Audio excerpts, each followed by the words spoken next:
Hi guys, good morning, good morning to all of you Madam People. It's today's the day. Samahan nyo nga akong i-voice over itong aking vlog kahapon. Yes mga kalamong, kailangan ko nga talaga itong i-voice over dahil nga maingay dito yung paligid namin. So ito nga yung forest na to ay galing doon sa kapatid ko, sa ate ko. Namin dinaan yung isa kong kapatid kasi first time niya niyang pumunta dito. Bakit ba ang hirap mag-voice over at napipilipit ang dila ko? Forward nga mga kalamo, nandito pa rin kami, tamang lumakad pa rin kami dito. Papunta nga kami niyan sa Bigte, doon nga kami sasakay. Pauwi na nga kami niyan kahapon.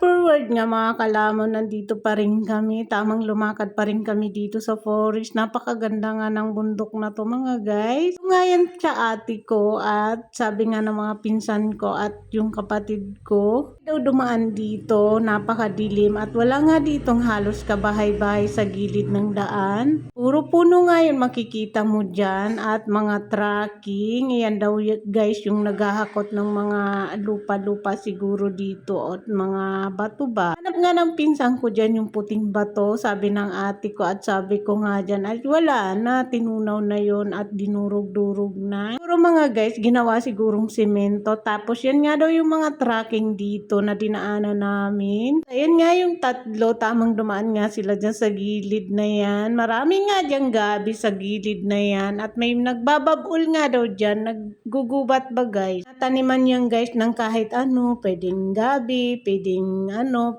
mga sitaw, okra, everything na mga gulay ba sa bundok. Forward nga, nandito pa rin nga kami. Tamang video-video nga ako dito. Namamangha nga ako sa ganda ng view. Ang ganda talaga ng view. Tapos yan makikita mo. May gabi dyan sa gilid ng daan. Yan guys, yung gabi na ano, yung laman lang talaga yung makakain mo. Tapos malalaking puno ba dito. Yung time na yan guys, inatid pa nga kami dyan ng ate ko doon sa Big T. Kung nga sa kanila, magpaalam na nga sila kay patay gutom dahil nga maghihiwa-hiwalay na nga kami dito sa Bigti ba. Hindi na nga ang patay gutom. Patay gutom talaga mga guys. Kailangan ko talaga itong i-voice over dahil nga napakaingay nga dito sa kali. Pero kung hindi ito maingay, hindi ko na ito i-voice over dahil nakaka-haggard nga mag-voice over for this video. Pasensyahan nyo na nga ako mga guys kung bulol-bulol at utal-utal na naman nga si kalamon nyo. Tapos chat forward nga, dito na nga kami sa may, malapit na nga ito sa may bridge. Malapit na nga sa may sakayan yun doon sa Bigti. Doon sa kung mamamalengke ka ba dito sa Bigti? Ganon. Guys, yung mga daan dito, mga lubak-lubak nga, katulad din sa probinsya namin, ganon. Sa forward nga, nandito pa rin nga kami, tamang lumakad-lakad nga kami at video-video nga dito. Sabi ko nga, doon nga daw kami galing at napakaganda nga ng paligid at hindi nga maulan.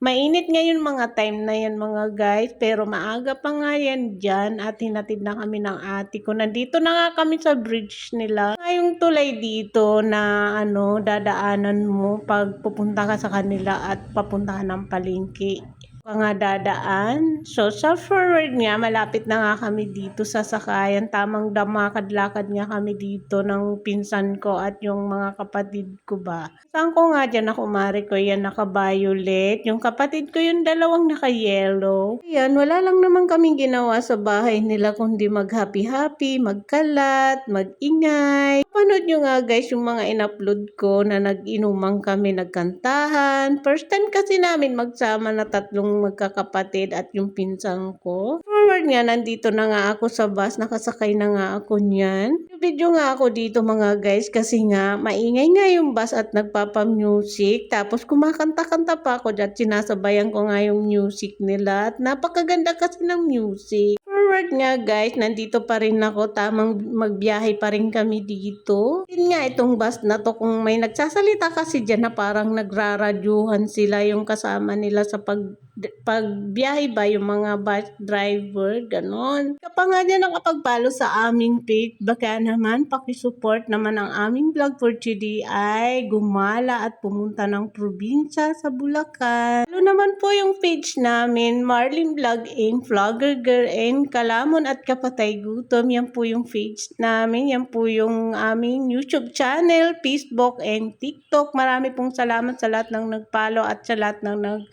subscribe at nag-share ng aming mga vlog at aming mga video ni Vlogger Girl nyo. Thank you so much to my watching mga guys. Yun nga mga guys, marami pong salamat sa lahat na nag-follow at nag-subscribe sa amin. Maraming thank you mga kalamon at kapatay gutom. Forward nga, nandito pa rin nga ako, nagbabiyahe pa rin ako. Dito nga ako dumaan sa Fairview. Ako niya ng Batasan, dito na nga ako dumaan at nagiwahiwalay na nga kami magkakapatid, ganon. Kasi magkasama ng pinsan ko. At ako mag-isa lang ako nagbabiyahe papunta dito sa trabaho ko ba sa Batasan, ganon. Kasama nga sila ng kapatid kong isa, tapos yung ate ko umuwi na din ng mga time na yung paghatid sa amin doon sa jeep. Pa siguro yun ang kakainin ba nila, ganon. So ayan lang guys, thank you for my watching. See you sa next vlog, mga kalamon at kapatay gutom, and good morning, bye!